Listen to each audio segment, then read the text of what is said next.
പ്രേക്ഷകർക്കും നമസ്കാരം. ഫൺസ് upon A ടൈമിന്റെ ഒരു സന്തോഷഭരിതമായ എപ്പിസോഡിലേക്ക് എല്ലാ പ്രിയമുള്ള പ്രേക്ഷകർക്കും സ്വാഗതം.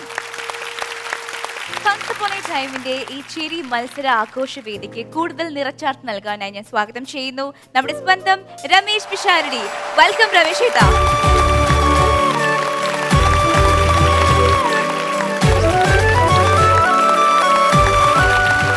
ഓണത്തിൻ്റെ ആഘോഷങ്ങളിൽ വിരുന്നിന് വലിയ പ്രാധാന്യമുണ്ട്. മാവേലി നമ്മളെ കാണാൻ വിരുന്ന് വരുന്നു എന്ന് പറയുന്നു. ഓണത്തിൻ്റെ അവധിയിൽ നമ്മളുടെ ബന്ധു വീടുകളിലേക്ക് വിരുന്ന് പോകുന്നു. പ്രിയപ്പെട്ടവർ നമ്മുടെ അടുത്തേക്ക് വരുന്നു, നമ്മൾ നമുക്ക് പ്രിയപ്പെട്ടവരുടെ അടുത്തേക്ക് പോകുന്നു. അത്തരത്തിൽ ചിന്തിക്കുമ്പോൾ ഇന്നു മുതൽ ആരംഭിക്കുന്ന ഈ ഓണാഘോഷങ്ങൾക്ക് മിഴിവ് പകരാൻ നമ്മളോടൊപ്പം എത്തുന്നത് മലയാളികൾക്ക് അല്ലെങ്കിൽ സൗത്ത് ഇന്ത്യയിൽ തന്നെയുള്ള എല്ലാ സിനിമാ പ്രേമികൾക്കും വളരെ വളരെ പ്രിയപ്പെട്ട ഒരു നായക നടനാണ്. ഞാനും നിങ്ങളും നമ്മളുമെല്ലാം ഒരുപോലെ ഇഷ്ടപ്പെടുന്ന മലയാളത്തിൻ്റെ സ്വന്തം ടൊവിനോ തോമസ്.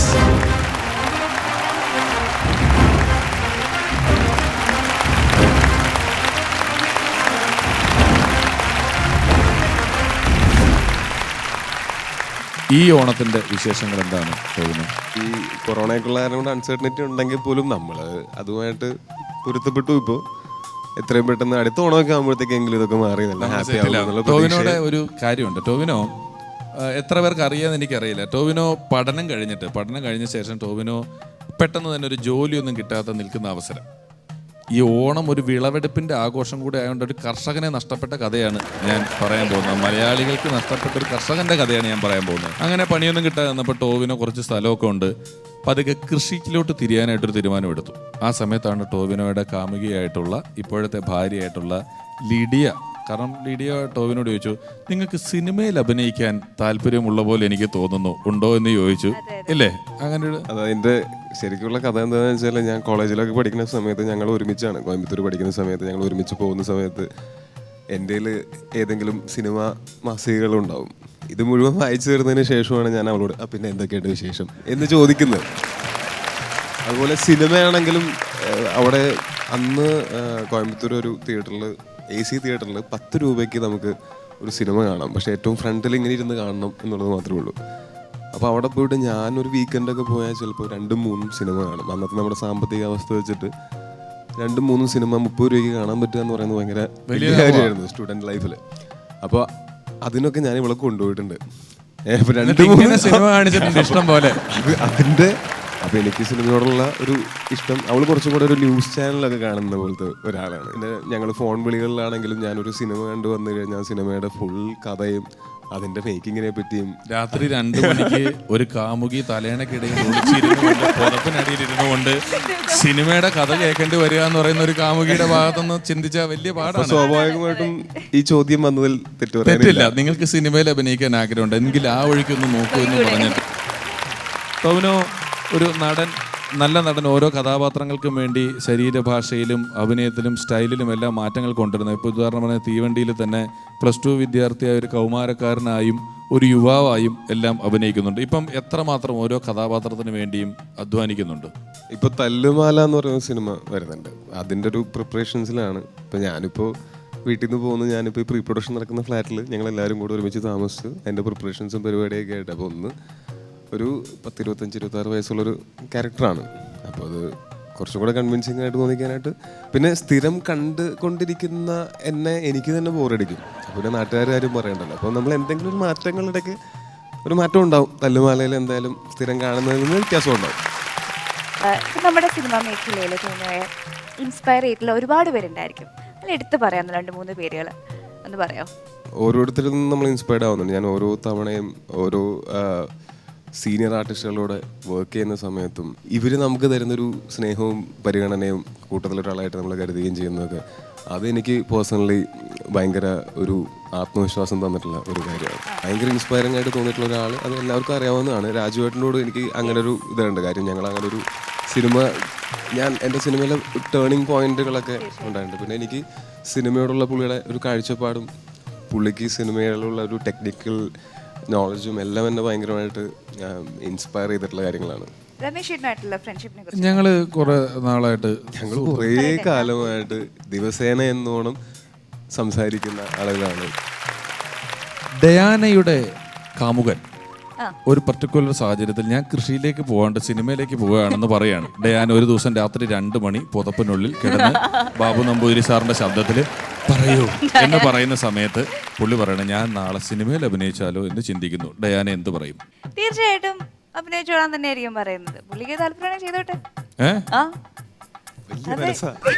വലിയ മനസ്സാ. ആയിക്കോട്ടെ ഡയാന. Thank you Tovino. നമുക്ക് അങ്ങോട്ടേക്ക് ഇരിക്കാം. ടൈമിന്റെ ഓണക്കാഴ്ചകൾക്കൊപ്പം നമ്മളുടെ മത്സരം സ്റ്റാർട്ട് ചെയ്യാൻ പോവാണ്. ഇന്ന് മത്സരിക്കുന്ന മത്സരാർത്ഥികൾ ഹരിസ്ലാൻ ആൻഡ് കൃഷ്ണകുമാർ. നമുക്ക് അവരെ സ്വാഗതം ചെയ്യാം. Welcome Harislan and Krishnakumar.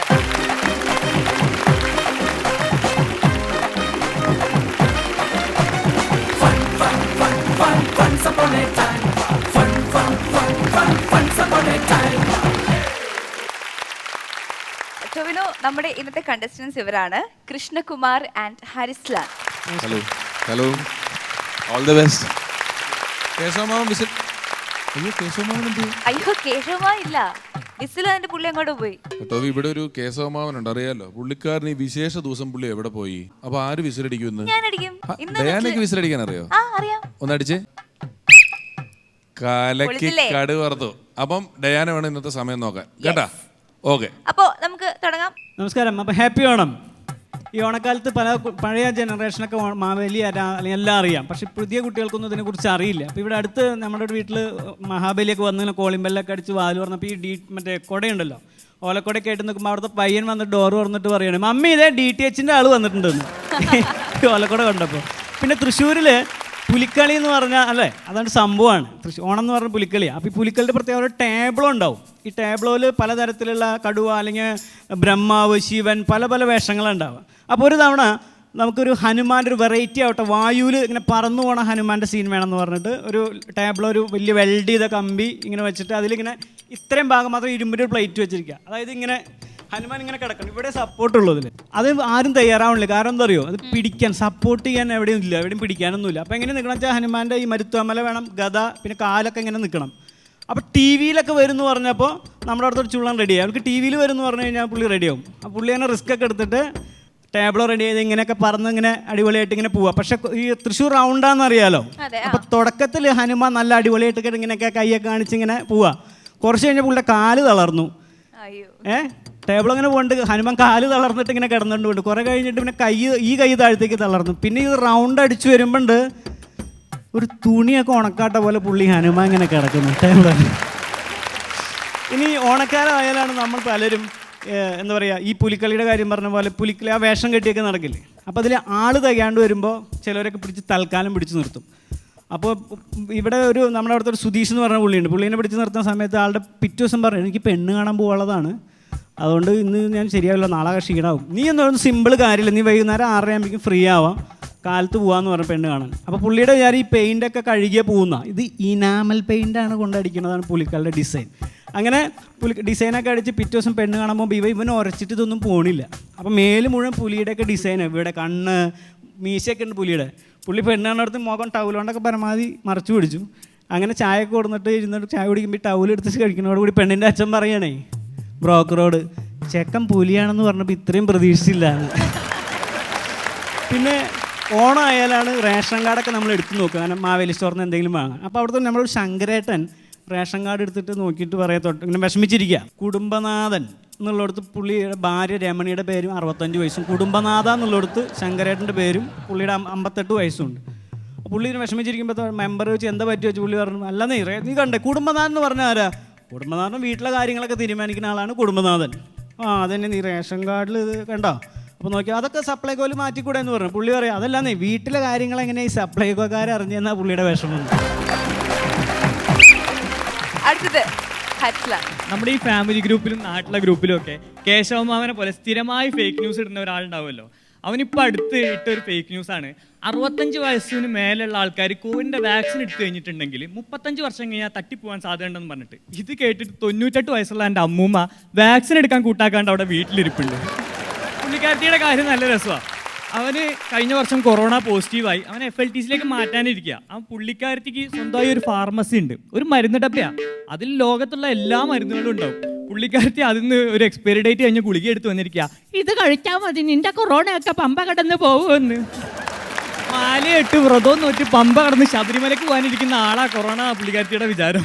വയസ്സായ ആൾക്കാരുടെ പ്രത്യേകത ഉണ്ട്, ഇവരെങ്ങനെയും ഡോക്ടറെ അടുത്തേക്ക് പോവില്ല, ഫുൾ സ്വയം ചികിത്സയാണ്. ഇനി നമ്മൾ ഇവരെ കഷ്ടപ്പെട്ട് ഡോക്ടറെ അടുത്തേക്ക് കൊണ്ടുപോകാന്ന് വിചാരിക്കാം. അപ്പോൾ ഇവരുടെ വിചാരം നമ്മൾ GS പ്രദീപിൻ്റെ അടുത്ത് അശ്വമേധം കളിക്കാൻ കൊണ്ടുപോകുകയാണെന്നാണ്. കാരണം ഇവർ മനസ്സിൽ ആദ്യം ഒരു അസുഖം വിചാരിച്ചിട്ടുണ്ടാവും, എന്നിട്ട് ഡോക്ടർ അത് കണ്ടുപിടിക്കണം. അവിടെ ചെല്ലുമ്പോൾ ഡോക്ടർ ചോദിക്കും, പനിയുണ്ടോ, ജലദോഷം, ചുമ, പേടിക്കണ്ട, വൈറൽ ഫീവറാ. അയ്യോ തെറ്റിപ്പോയി, ഇയാളെ തല്ലടാ, ഇയാൾക്കൊന്നും അറിഞ്ഞുകൂടാന്ന്. 10ാം ക്ലാസ്സും കഴിഞ്ഞ് ടെഫ് സബ്ജക്റ്റ് ആയിട്ടുള്ള സയൻസ് എടുത്ത് അതിൻ്റെ കൂടെ എൻട്രൻസ് എഴുതി 5 വർഷം MBBS പഠിച്ച് പ്രാക്ടീസും ചെയ്ത് 2 വർഷം MD എടുത്ത് 10 കൊല്ലം എക്സ്പീരിയൻസ് ഉള്ള ഡോക്ടർക്കൊന്നും അറിഞ്ഞുകൂടാന്ന് പറയുന്നത് 10 കൊല്ലം ഒരു സ്കൂൾ പോലും പോകാത്ത അമ്മൂമ്മയാ. അമ്മൂമ്മ പറഞ്ഞല്ലോ നേരിട്ട് ആ ഡോക്ടറെ തല്ലിയും ചെയ്തു. ഇവനൊരു വൃത്തികെട്ട സ്വഭാവമുണ്ട്. ഇവന് ഡോക്ടറെ കാണാൻ പോകുമ്പോൾ ഈ ഗൂഗിളിൽ തപ്പിയിട്ട് പോകും. ഗൂഗിളിൽ നമ്മൾ തപ്പിക്കഴിഞ്ഞിട്ടുണ്ടെങ്കിൽ തലവേദനയാണെങ്കിൽ വരെ ഗൂഗിൾ പറയും നിങ്ങൾക്ക് ക്യാൻസർ ആണ്. ഇവന് ഇത് പറഞ്ഞ് ഗൂഗിളിൽ തപ്പി ഡോക്ടറെ അടുത്തേക്ക് ഡോക്ടറോട് പറഞ്ഞു, ഡോക്ടർ എനിക്ക് ശ്വാസം വലിക്കാൻ കുറച്ച് ബുദ്ധിമുട്ടുണ്ടെന്ന് പറഞ്ഞു. അപ്പോൾ ഡോക്ടർ നോക്കിയിട്ട് പറഞ്ഞ് അത് നിങ്ങളുടെ മൂക്കിൻ്റെ പാലത്തിന് ചെറിയൊരു വളവുണ്ടെന്ന് പറഞ്ഞപ്പോൾ അവൻ ഡോക്ടർ ഉദ്ദേശിച്ചത് allergic rhinitis due to deviated nasal septum with bilateral inferior turbinate hypotrophy അല്ലേ. ഗൂഗിളിൽ നോക്കിയിരുന്നു. അപ്പോൾ ഗൂഗിൾ പറയുന്നത് ഇത് ഒരു ഓപ്പൺ സർജറി വേണ്ടി വരും എന്നാണ്, അല്ലെങ്കിൽ ഇത് ബൈസെക്ട് ചെയ്തെടുത്തില്ലെങ്കിൽ ക്യാൻസർ ആവും എന്ന് പറയുന്നത്. ഡോക്ടറിൻ്റെ അഭിപ്രായം എന്താ? എൻ്റെ അഭിപ്രായത്തിൽ നീ ആ പാലത്തിൽ കുറച്ച് സിമെൻറ്റും കമ്പ്യൂട്ടർ അങ്ങ് വാർക്കേണ്ടി വരുന്നു. പക്ഷേ ഡോക്ടർ ഈ കൗണ്ടർ അടിച്ചത് അവർക്ക് തീരെ ഇഷ്ടപ്പെട്ടില്ല. ഇവൻ ഡോക്ടറെ കയറി തല്ലി, അങ്ങനെ ആകെ പ്രശ്നമായി. പോലീസ് വീട്ടിൽ വന്ന് കരണക്കുറ്റി നോക്കി നല്ലോണം പൊട്ടിച്ചു. എൻ്റെ രമേശേട്ടാ, ആ അടി കിട്ടിയപ്പോഴാണ് എനിക്ക് ശരിക്കും ബോധം വന്നത്. പിന്നെ ഞാൻ ഡോക്ടറെ തല്ലാനോ ഫേക്ക് ന്യൂസ് ഇടാനോ ഒന്നും പോയിട്ടില്ല. ആ അടിയോടുകൂടി എൻ്റെ മൂക്കിൻ്റെ പാലവും ശരിയായി. ഇപ്പോൾ ഓണാഘോഷത്തിനൊക്കെ ഇങ്ങനെ നാടകവും പരിപാടികളൊക്കെ നടക്കും. അപ്പോൾ ഒരിക്കലും ഇങ്ങനെ നാടകം നടക്കുന്ന സമയത്ത് ആ നാടകത്തിലൊരു സീനുണ്ട്, പഴയ നാടകമാണ്. അപ്പോൾ അതിൽ രാജാവ് വന്നിട്ട് ആരെവിടെ ഇവൻ്റെ തല വെട്ടിക്കളയൂ എന്ന് പറയും. അപ്പോൾ ഒരു ബടൻ വന്നിട്ട് പിന്നെ മീശക്കൊമ്പൻ വലിയ വാളൊക്കെ ഉണ്ടല്ലോ, അതൊക്കെ വെച്ചിട്ട് ഇങ്ങനെ ഒരു തല വെട്ടുന്ന സീനാണ്. അപ്പോൾ ഈ തല വെട്ടനായിട്ട് ആളാരും കിട്ടാനല്ലോ, ചെറിയൊരു പോർഷനേ ഉള്ളൂ. അപ്പോൾ അവിടുത്തെ തേങ്ങ വെട്ടും പരിപാടി മരം വെട്ടൊക്കെ ആയിട്ട് നടക്കുന്ന ഒരു ചേട്ടനുണ്ട്. തൽക്കാലം പുള്ളിയെ പിടിച്ചാക്കാന്ന് പറഞ്ഞു, വേറെ അഭിനയിക്കേണ്ട സീനൊന്നുമില്ല, തല വെട്ട് വേണ്ടുള്ളൂ.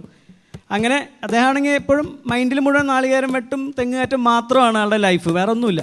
അപ്പോൾ ഈ സീനായി ഇവിടെ എങ്ങനെ വെച്ച് കഴിഞ്ഞാൽ ഒരാളുടെ തലയുടെ മുകളിൽ എക്സ്ട്രാ ഒരു സാധനം കൂടെ ഇങ്ങനെ വെച്ചിരിക്കുക തലയുടെ ഷേപ്പിൽ, എന്നിട്ടൊരു ചുവന്ന പട്ടൊക്കെ മൂടിയിട്ട് ഇങ്ങനെ വെച്ചിരിക്കുക. ഒരു കണ്ണാടെ പുറത്തേക്ക് നോക്കുമ്പോൾ ഒരാൾ നിൽക്കണു, ആളുടെ കണ്ണ് കെട്ടിയിരിക്കണു എന്നാ തോന്നുക. അപ്പോൾ ആരെവിടെ ഇവൻ്റെ തല വെട്ട് പറഞ്ഞ വഴിക്ക് നമ്മുടെ വേലായൻ ചേട്ടൻ തെങ്ങേറ്റക്കാരൻ ചേട്ടൻ വന്നിട്ട് തല ഒരൊറ്റ വെട്ടാ, ഈ തല താഴെ കൊണ്ട് ഉരുണ്ട് വീണു. പുള്ളി തെങ്ങേറ്റുകാരനാണല്ലോ, പുള്ളി പഴയ പോലെ ആ തലയും എടുത്തിട്ട് ഒന്ന് കുലുക്കി പുറകിലേട്ടിട്ട് അങ്ങനെ. പിന്നെ ഈ മറ്റേ മത്സരം നടക്കുമ്പോൾ ഞങ്ങൾ ഓണാഘോഷത്തിന് കോളേജിൽ എന്തെങ്കിലുമൊക്കെ മത്സരം ഉണ്ടാവില്ല. അപ്പോൾ ഹാർമോണിയം, തകിൽ, അതിനൊക്കെ. അപ്പോൾ ഞാൻ ഇതിനെല്ലാത്തിലും ഉണ്ടാവും. അപ്പോൾ ഈ ഇതിനെപ്പറ്റി ഒന്നും അറിയാത്ത ടീച്ചർമാരൊക്കെ പിടിച്ച് ജഡ്ജാക്കും. അപ്പോൾ ഏതെങ്കിലും കെമിസ്ട്രി ടീച്ചറോ ഫിസിക്സ്, അപ്പോൾ ടീച്ചർ ഗീത ടീച്ചർ ജഡ്ജാണ്. അപ്പോൾ എൻ്റെ അടുത്ത് കൃഷ്ണകുമാരെ തകിലിൻ്റെ മത്സരത്തിന് പേര് എന്നിട്ട് ഇതുവരെ നീ എവിടെയാണ്, തകിലെവിടെ? ടീച്ചർ ഇതാണ് തകിൽ. ആ ഇതാണോ തകിലെന്ന് ജഡ്ജ്. അത് കഴിഞ്ഞിട്ട് ഞങ്ങളിങ്ങനെ ഹാർമോണിയം മത്സരമൊക്കെ തുടങ്ങി, ഹാർമോണിയം വായിച്ചു. അപ്പോൾ ദേവദാസ് മാഷാണ് ജഡ്ജ് കേട്ടോ. പുള്ളിക്കും ഇതിനെ പറ്റി വലിയ ഐഡിയ ഒന്നുമില്ല. പുള്ളി വന്നിട്ട് ഇങ്ങനെ 3 പേര് വായിച്ചല്ലോ. അപ്പോൾ ഒരുത്തനെ വിളിച്ചിട്ട് ചോദിച്ചു, നന്നായിട്ട് എത്ര കൊല്ലം പഠിച്ചു? ഞാൻ പഠിച്ചിട്ടൊന്നുമില്ല മാഷെ. നമ്മിട്ടേക്ക്. അത് കഴിഞ്ഞിട്ട് പിന്നെ അടുത്തനോട് ചോദിച്ചു, നീ പഠിച്ച എങ്ങനെയാണ്? നന്നായിട്ടുണ്ടായിരുന്നു, അടിപൊളി, രാഗങ്ങളൊക്കെ കിടുവായിട്ടുണ്ട്. ഞാൻ 6 വർഷം പഠിച്ചാണ് സാർ. അപ്പോൾ പിന്നെ അടുത്തവനോട് ചോദിച്ചു, നീ ഗംഭീരമായിരുന്നു, ആ രാഗങ്ങളൊക്കെ കറക്റ്റായിട്ട് അങ്ങനെ പോകണത് ഞാൻ കണ്ടു. എത്ര വർഷം പഠിച്ചു? ഞാൻ 10 വർഷം പഠിച്ചു മാഷെ. അപ്പോൾ ഇവന് ഫസ്റ്റ്. കാരണം അല്ലാണ്ട് പുള്ളിയുടേതായിട്ടുള്ള വേറെ ജഡ്ജ്മെൻറ്റും കാര്യങ്ങളൊന്നും ഇല്ല. അപ്പം ഇങ്ങനെ നമ്മൾ നേരത്തെ തുടങ്ങിയതിൽ പറഞ്ഞ പുലിക്കളി ഉണ്ട്. പക്ഷേ ഈ പുലിക്കളി മറ്റ് സംസ്ഥാനക്കാർക്കും ഇഷ്ടമാണ്. അപ്പോൾ അവരിതുപോലെ വിളിക്കും നമ്മുടെ കേരളത്തിലെ മത്സരത്തിനൊക്കെ ആയിട്ട്. അപ്പോൾ ടോവിനോ ചേട്ടനൊക്കെ കണ്ടിട്ടുണ്ടാവും പുറത്ത് പോകുമ്പോൾ മറ്റ് സ്റ്റേറ്റിൽ മലയാള പരിപാടി. അപ്പോൾ അങ്ങനെ പുലിക്കളിക്ക് വിട്ടു. അപ്പോൾ ഇവിടെ നിന്നുള്ള മലയാളികളുടെ പ്രത്യേകത 2 എണ്ണം അടിച്ചാലാണ് കളിയൊക്കെ ഒന്ന് ശരിയാവുള്ളൂ എന്നാണ്. അപ്പോൾ പുലിക്കളി ടീം അടിച്ചു, ഫിറ്റായി. അവിടുത്തെ ഏജൻറ്റിനോട് പറഞ്ഞു ഇവന്മാർക്ക് ലേശം കൊടുത്താലേ ഇവന്മാർ നന്നായി കളിക്കും. അവർ കൊടുത്തു, കമ്മിറ്റിക്കാരും കൊടുത്തു. പിന്നെ പുലികൾ പരിപാടി തുടങ്ങാറായപ്പോൾ ഇങ്ങനെയൊക്കെ നോക്കി ഒരു സ്ഥലത്ത് നിന്ന് ഇരിക്കുക. അത് കഴിഞ്ഞിട്ട് ഇവർക്ക് നിൽക്കാൻ പറ്റില്ല. ഇവർ കൊട്ട് തുടങ്ങി, മനസ്സിലുഗ്രം കളി, പക്ഷേ ഫിസിക്കലി കളി വരുന്നില്ല. അവസാനം കുടിക്കാത്തൊരു 4 പേരും ഇവരും കൈ കോർത്തിട്ട് ഇങ്ങനെ പിടിച്ച് വട്ടനൊക്കെ നിർത്തിയിട്ട് ഓരോ ജംഗ്ഷനിൽ കൊട്ടും. ഇങ്ങനെയൊക്കെ അങ്ങോട്ട് നിൽക്കും. ഇപ്പോഴും കോയമ്പത്തൂരിലുള്ളവരുടെ വിചാരം പുലിക്കളി എന്ന് പറഞ്ഞാൽ ഇങ്ങനെ കൈ വട്ടം പിടിച്ച് നടക്കലാന്നാണ്.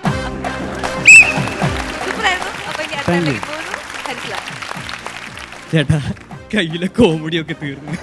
ഇനി ഞാൻ വേണമെങ്കിൽ ഈ കൊറോണ കാലത്ത് ഞാൻ വീട്ടിൽ വെറുതെ പണിയൊന്നും ഇല്ലാണ്ട് എന്നപ്പോൾ വീട്ടിൽ കൊറോണ കാലത്ത് പണിയൊന്നുമില്ലാത്ത നിന്നപ്പോൾ വിചാരിച്ചിട്ടുണ്ടെങ്കിൽ നിങ്ങൾ വിചാരിക്കും അല്ലാത്ത സമയത്ത് എനിക്ക് എന്തോ പ്രത്യേകിച്ച് പണിയുണ്ടെന്ന്. എന്തെങ്കിലും പണിയുണ്ടെന്ന് നാട്ടുകാരെങ്കിലും വിചാരിച്ചോട്ടെ. അപ്പോൾ അങ്ങനെ ഇരുന്നപ്പോൾ എൻ്റെ വീട്ടിലെ കുറച്ച് സാധനങ്ങളുടെ അവസ്ഥ എനിക്ക് മനസ്സിലായി. ഞാൻ ജസ്റ്റ് അത് പറയാം.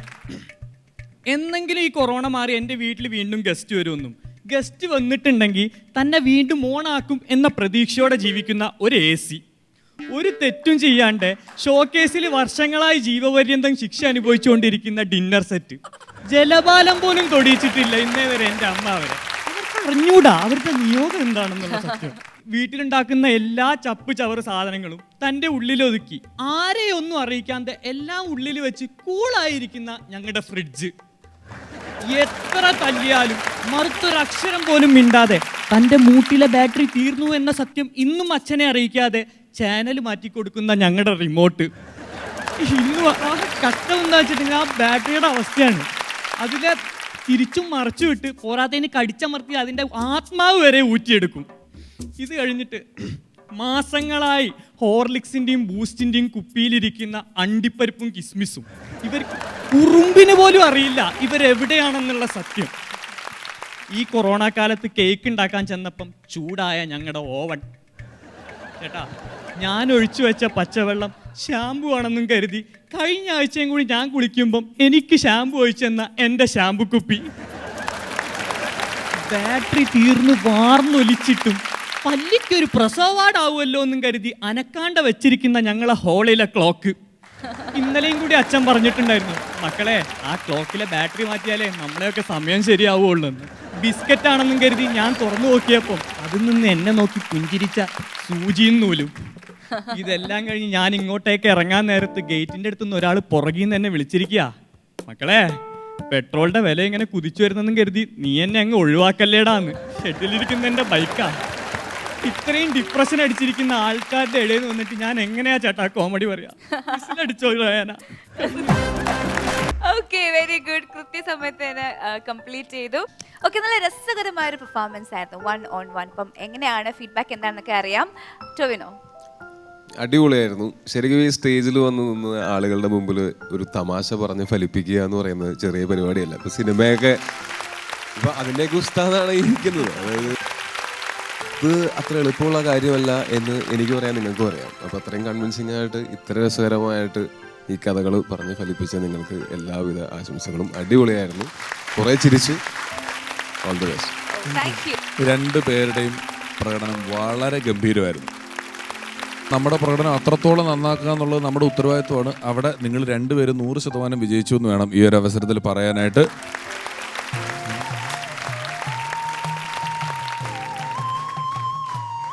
അല്ലയോ മാളോരെ, മാമലനാടേ, മാമുനി നാടേ, എല്ലാവർക്കും ഈ കേശവ മാമേലിയുടെ ഓണാശംസകൾ. ദൈവമേ, ഇത് കേശവ മാമനല്ലേ? ആ, മാമ സംഗതിയൊക്കെ കൊള്ളാം, പക്ഷെ നമ്മൾ വേറെ കുറച്ചുകൂടെ ഒരു സൈസൊക്കെ ഉള്ളൊരു മാവേലിനല്ലേ അറേഞ്ച് ചെയ്ത് നിർത്തിയത്. മാമനോട് പുറത്താ പൂക്കളത്തിൻ്റെ കാര്യവും ഊഞ്ഞാലിൻ്റെ കാര്യമൊക്കെ നോക്കാനല്ലേ പറഞ്ഞത്? ഞാനവിടെ ഈ പുറത്ത് ഊഞ്ഞാലും പൂക്കളൊക്കെ ഇട്ടെന്ന് കഴിഞ്ഞാൽ പിഷാരോടിക്ക് ഇവിടെ ഈ ഫ്ലോറിൽ നിന്ന് ഒറ്റക്ക് ഷൈൻ ചെയ്യാനുള്ള പരിപാടിയല്ല. ടോവിനെ ഇത്ര കഴിവും ഇത്ര ഫിറ്റുള്ള ഒരാൾ ഈ വേദിയിൽ വന്നിരിക്കുമ്പോൾ അതുപോലെ കട്ടക്ക് ഫിറ്റ് ആയിട്ടുള്ള ആൾ കൂടെ വേണ്ടേ? ആ, എന്നാലും മാമന് ഈ മാവേലി ആവാനുള്ള എന്ത് യോഗ്യതയാണുള്ളത്? ഈ വേദിയിൽ മാവേലിയാൻ പറ്റിയ ഒരാളെ ഉള്ളൂടാ, അത് ഞാനാണ്. എന്തുകൊണ്ട്? നമ്മുടെ മാവേലിന് ഒറ്റ തവണ പാതാളത്തിലേക്ക് ചവിട്ടി താത്തിയിട്ടുള്ളൂ. എന്നീ പിഷാരടി എത്ര തവണ ഈ ഫ്ലോറിലിട്ട് ചവിട്ടി താത്തിക്കുന്നറിയുന്നത്. ടോവിനോ ഇവിടെ വന്നുകൊണ്ട് ഒരു കഥ ഞാൻ പറഞ്ഞോട്ടെ. പിന്നെന്താ? ഞാനൊരു ദിവസം നമ്മുടെ സരിതാ തീരത്തിന് മുമ്പിൽ മാവേലിയായിട്ട് നിൽക്കണത്. അപ്പം അന്നൊരു പ്രത്യേകത ഉണ്ട്. അന്നൊരു പടം റിലീസാവനോടാ. അവിടെ നിൽക്കുമ്പോൾ ഒരു കാർ ഇങ്ങോട്ട് ചീറിപ്പാഞ്ഞ് വന്നിട്ട് ഗ്ലാസ്സൊക്കെ അങ്ങോട്ട് താത്തി ഒരു കണ്ണടയൊക്കെ വെച്ചൊരു പുള്ളി ഇങ്ങോട്ട് വന്നേക്കാണ്. എൻ്റെ അടുത്ത് വന്നിട്ട് ഒരു 10,000 രൂപ ദക്ഷിണ എന്ന് പറഞ്ഞ് തന്നിട്ട് അതേ വേഗത്തിൽ ആ കാറിനോട് ചീറിപ്പാഞ്ഞാട് പോയി. ആ പടം നിറഞ്ഞ സദസ്സിലോടി. ആ പടത്തിൻ്റെ പേരാണ് രാജമാണിക്യം. ആ പൈസ എന്ന മനുഷ്യനാണ് പിൽക്കാലത്ത് പ്രശസ്തനായ മമ്മൂട്ടിയെ മാറിയത്. ഇതിൽ നിന്നും ടോവിനോ എന്ത് മനസ്സിലാക്കാം? എനിക്കൊന്നും മനസ്സിലായില്ല. അതായത് ടോവിനോട് അടുത്ത പടം ഇറങ്ങുന്ന സമയത്ത് പുള്ളിക്കൊരു 10,000 രൂപ കൊടുത്താൽ ടോവിനോട് എല്ലാ പടങ്ങളും ഹിറ്റാവുന്ന. എൻ്റെ മാമ പൈസ പറ്റിക്കാനുള്ള പരിപാടിയല്ലേ ഇതൊക്കെ? അല്ല ഏട്ടാ, ഇപ്പൊ അല്ലെങ്കിൽ തിയേറ്റേഴ്സൊക്കെ അടച്ചിട്ടേക്കാണ്. മാമന് വെറുതെ 10,000 രൂപ വന്നിട്ട് കാര്യമില്ലല്ലോ. പടമൊന്നും തിയേറ്ററിൽ ഇറങ്ങുന്നില്ലല്ലോ ഇപ്പൊ. പിന്നെ ഓണമായിട്ട് പിഷാരുടെ എനിക്ക് എന്തെങ്കിലും തന്നെ പറ്റുള്ളൂ. കാരണം ഇതിനൊക്കെ വാടക ഉള്ളതാണ്. ഡയാനയുടെ കയ്യിലുള്ള ആ പൈസയുടെ കവർ മതി, ഇത് മതി. അതങ്ങ് കൊടുക്ക ഡയാനെ. കൊടുത്തേര്, അത് കൊടുക്കുക. ഓ എന്റെ ദൈവം, എനിക്ക് ഒരുപാട് സന്തോഷമായി. അതെ, ഇന്നത്തെ എപ്പിസോഡില് ഇവർ രണ്ടുപേരും തുല്യമായിട്ടാണ് പെർഫോം ചെയ്തത്. അവർക്കുള്ള സമ്മാനം ഷെയർ ചെയ്ത് രണ്ടുപേർക്കും കൊടുത്തേക്കും. Super super super.